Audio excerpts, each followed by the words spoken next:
Yun po guys, kamusta po kayong lahat?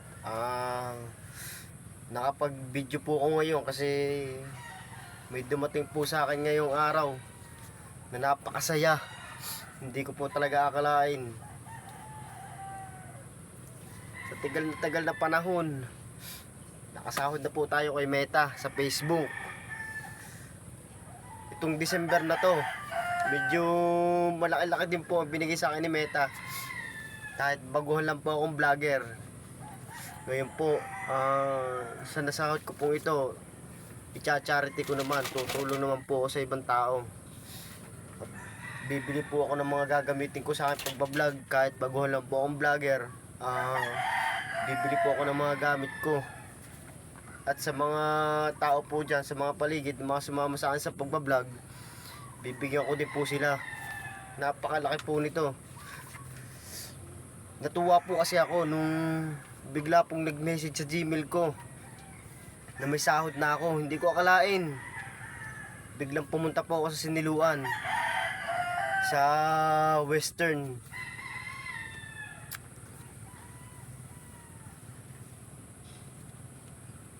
Hindi ko po talaga akalain na mabibigyan po talaga ako ng sahod. Napakasaya po. Kaya po sa mga nagsisikap maging vlogger dyan, nagbibideo, tuloy nyo lang po. Makakabili na ako ng mga damit ko, makakabili na ako ng mga pagkain sa bahay. Maraming salamat po talaga kay Meta. Hindi ko po akalain magkakapera ako at makakasahod ako kay Facebook. Totoo talagang sabi-sabi na may sahod sa Facebook. Mag-video ka lang na mag-video at mag-upload. Maraming salamat po sa mga followers ko, sa mga nagsesend ng star. Napakalaki po ang tulong nito, kaya po nakapag-video ko ngayon. Gusto ko pong ipakita sa inyo kung magkano po yung naisahod ko. Maraming salamat po sa mga tumutulong at nagpapalo sa aking Dimaano Vlogs. Pasasayahin ko po kayo. Minsan lang po nangyari sa akin to.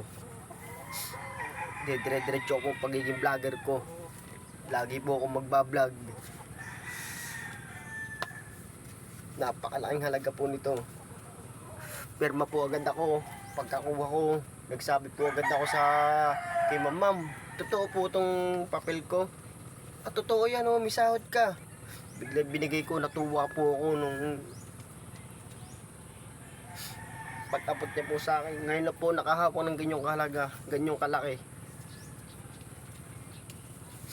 Ito po, gusto po na i-reveal sa inyo kung magkano po yung naging sahod ko. Maraming salamat po sa mga followers ko.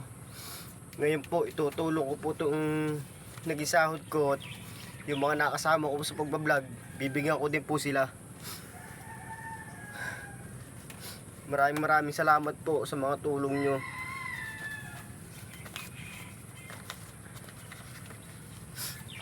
Napakalaking halaga po nito. Nakasahod po ako ng 15,000. Itutulong ko po to sa mga nasalanta ng bagyo. Hindi ko na po kaya. Maraming salamat po sa mga followers. Ngayon pong araw to, December, tutulong po ako ngayon. Aalis po ako sa bahay at pupunta ako sa mga tropa ko, sumama sa akin sa vlogger. Maraming salamat po.